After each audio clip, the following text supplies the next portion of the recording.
Hi ಎಲ್ಲರಿಗೂ, ಇವತ್ತಿನ ವಿಡಿಯೋದಲ್ಲಿ ಬಾಸ್ಮತಿ ಎಲೆ, ಪಂಡಲ್ ಲೀವ್ಸ್, ಅನ್ನಪೂರ್ಣ ಎಲೆ ಅಂತ ಕರೆಯಲ್ಪಡುವಂತಹ ಅದ್ಭುತ ಔಷಧೀಯ ಗುಣಗಳನ್ನು ಹೊಂದಿರುವಂತಹ ಚಮತ್ಕಾರಿ ಎಲೆ, ಅದು ಬಿರಿಯಾನಿ ಎಲೆಯ ಬಗ್ಗೆ ಒಂದಷ್ಟು ಮಾಹಿತಿಯನ್ನು ನಿಮ್ಮ ಜೊತೆ ಹಂಚಿಕೊಳ್ಳುವ ಅಂತ ಹೇಳಿ ಈ ವಿಡಿಯೋವನ್ನು ಮಾಡ್ತಾ ಇದ್ದೇನೆ.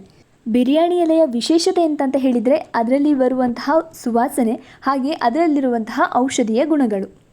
ಬಿರಿಯಾನಿ ಅಷ್ಟು ಚೆಂದಕ್ಕೆ ಪರಿಮಳ ಬರಬೇಕು ಅಂತ ಹೇಳಿದರೆ ಅದಕ್ಕೆ ಹಾಕುವಂತಹ ಸೀಕ್ರೆಟ್ ಟಿಪ್ ಅದು ಬಿರಿಯಾನಿ ಎಲೆಯೇ ಆಗಿರ್ತದೆ. ಯಾವುದೇ ಸಾಮಾನ್ಯವಾದಂತಹ ಅಕ್ಕಿ ಇರಲಿ ಅಥವಾ ರೇಷನ್ ಅಕ್ಕಿ ಇರಲಿ, ಅದಕ್ಕೆ ಒಂದು ತುಂಡು ಬಿರಿಯಾನಿ ಎಲೆಯನ್ನು ಹಾಕಿ ಬೇಯಿಸಿದರೆ ಅದು ಬಾಸ್ಮತಿ ಅಕ್ಕಿಯ ಆ ಪರಿಮಳವನ್ನು ಕೊಡ್ತದೆ.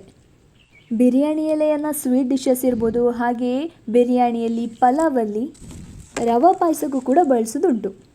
ಆಯುರ್ವೇದದಲ್ಲೂ ಇದರ ಬಳಕೆ ತುಂಬ ಉಂಟು. ಹಾಗೆ ಹಿಂದಿನ ಕಾಲದಲ್ಲಿ ಕೂಡ ಇದನ್ನು ಮನೆಮದ್ದಾಗಿ ಬಳಸ್ತಾ ಇದ್ರು. ಅದು ಹೇಗೆ ಅಂತ ಹೇಳಿದರೆ ತೈಲ ಆಗಿರ್ಬೋದು ಅಥವಾ ಇದರ ರಸ ಆಗಿರ್ಬೋದು. ಸಾಮಾನ್ಯವಾದಂತಹ ತಲೆನೋವಿರ್ಬೋದು ಅಥವಾ ಜ್ವರಕ್ಕೆ ಇದರ ರಸವನ್ನು ಅವರು ಸೇವಿಸ್ತಾ ಇದ್ರಂತೆ.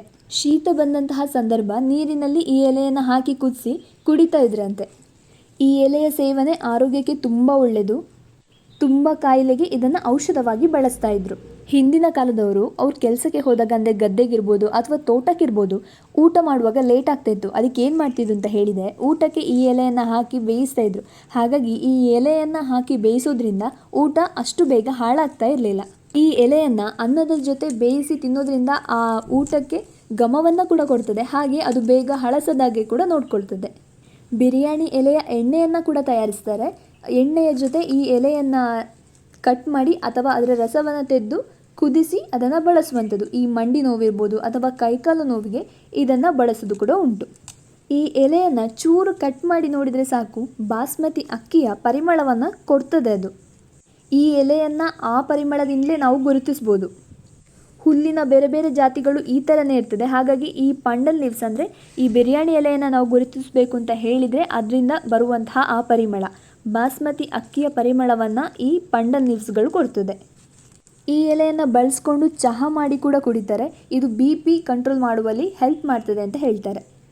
ಆ್ಯಂಟಿ ಫಂಗಲ್ ಹಾಗೆ ಆ್ಯಂಟಿ ಬ್ಯಾಕ್ಟೀರಿಯಲ್ ಪ್ರಾಪರ್ಟಿ ಈ ಬಿರಿಯಾನಿ ಎಲೆಗೆ ಉಂಟು. ಹಾಗಾಗಿ ತಲೆಯಲ್ಲಿ ತುರಿಕೆ ಇರ್ಬೋದು ಅಥವಾ ಕಜ್ಜಿ ಆಗುವಂಥದ್ದು, ತಲೆ ಹೊಟ್ಟಿನ ಸಮಸ್ಯೆಗೆ ಇದು ಸಹಾಯಕ್ಕೆ ಬರ್ತದೆ. ರುಬ್ಬಿದ ರಸವನ್ನು ತೆಗೆದು ಅದನ್ನು ಕೂದಲಿಗೆ ಹಚ್ಚುವಂಥದ್ದು. 1 ಗಂಟೆಯ ಕಾಲ ನಂತರ ಸ್ನಾನ ಮಾಡಿ ತೆಗೆದ್ರೆ ಕೂದಲಿನ ಆರೋಗ್ಯವನ್ನು ಕೂಡ ನಾವು ಕಾಪಾಡ್ಕೊಳ್ಬೋದು. ಇದರಿಂದ ಮಾಡುವಂತಹ ತೈಲವನ್ನು ನಾನು ಆಗಲೇ ಹೇಳಿದಾಗೆ ನೋವು ನಿವಾರಕವಾಗಿ ಇದನ್ನು ಬಳಸ್ತಾರೆ.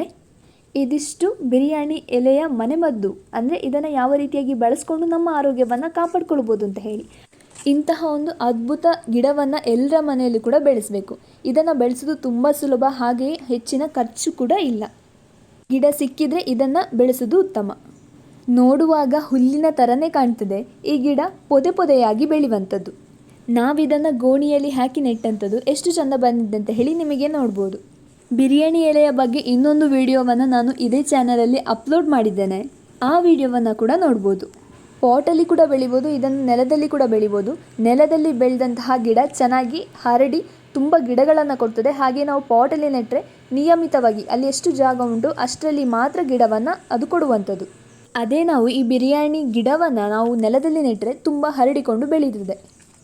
ಈಗ ನಾವು ಪಾಟಲ್ಲಿ ಬೆಳೀತಾ ಇದ್ದೇವೆ ಅಂತ ಹೇಳಿದರೆ ನಾರ್ಮಲ್ ಆಗಿ ಪಾಟ್ ಮಿಕ್ಸಿಂಗ್, ಅಂದರೆ ಈ ಸುಟ್ಟ ಮಣ್ಣಿರ್ಬೋದು ಅಥವಾ ಗೊಬ್ಬರದ ಹುಡಿ, ವರ್ಮಿ ಕಂಪೋಸ್ಟ್, ಇದನ್ನೆಲ್ಲ ಮಿಕ್ಸ್ ಮಾಡಿ ಪಾಟಲ್ಲಿ ಹಾಕಿ ಬೆಳೆಯುವಂಥದ್ದು. ಅದರ ಕೆಳಗಡೆ ತೆಂಗಿನ ನಾರನ್ನು ಹಾಕಬೇಕು. ಅದರ ಮೇಲೆ ಈ ಮರಳಿನ ಹುಡಿಯನ್ನು ಹಾಕಿ ಆಮೇಲೆ ಪಾಟ್ ಮಿಕ್ಸಿಂಗನ್ನು ಹಾಕಿ ಮತ್ತೆ ಗಿಡವನ್ನು ನೆಡಬೇಕು. ಆಗ ಮಣ್ಣು ಕೂಡ ನುಸ್ಲಾಗಿರ್ತದೆ. ಸೊ ಗಿಡ ಕೂಡ ಚೆನ್ನಾಗಿ ಬೆಳೀತದೆ, ಬೇರು ಚೆನ್ನಾಗಿ ಬಿಡ್ತದೆ.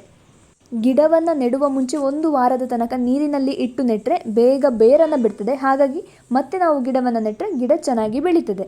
ತಂಪು ಇರುವಂತಹ ಜಾಗದಲ್ಲಿ ಇದು ಚೆನ್ನಾಗಿ ಬೆಳೆಯುವಂತಹ ಗಿಡ. ಗಿಡವನ್ನು ನೆಟ್ಟ ಮೇಲೆ ಮಣ್ಣನ್ನು ಚೆಕ್ ಮಾಡಿಕೊಂಡು ನೀರನ್ನು ಹಾಕುವಂಥದ್ದು. ಡ್ರೈ ಆಗ್ತಾ ಹೋದಾಗೆ ನೀರನ್ನು ಹಾಕಬೇಕು. ಜಾಸ್ತಿಯಾಗಿ ಪಾಟಲ್ಲೆಲ್ಲ ಇರುವಾಗ ಜಾಸ್ತಿಯಾಗಿ ನೀರನ್ನು ಹಾಕಬಾರ್ದು. ನಾವಿಲ್ಲಿ ಹದವಾಗಿ ಬಿಸಿಲು ಬೀಳುವಂತಹ ಜಾಗದಲ್ಲಿ ಇದನ್ನು ಇಟ್ಟಿದ್ದೇವೆ.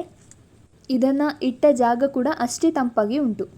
ಮನೆಯಲ್ಲಿ ಬೆಳೆಸಿದಂತಹ ಗಿಡ ಇರ್ಬೋದು ಅಥವಾ ತರಕಾರಿ ಇರ್ಬೋದು, ಯಾವುದು ಕೂಡ ನಮ್ಮ ಆರೋಗ್ಯಕ್ಕೆ ಒಳ್ಳೆಯದನ್ನೇ ಮಾಡ್ತದೆ. ಯಾಕೆಂತ ಹೇಳಿದರೆ ಅದರಲ್ಲಿ ಯಾವುದೇ ನಾವು ಫರ್ಟಿಲೈಸರ್ಸನ್ನು ಯೂಸ್ ಮಾಡೋದಿಲ್ಲ.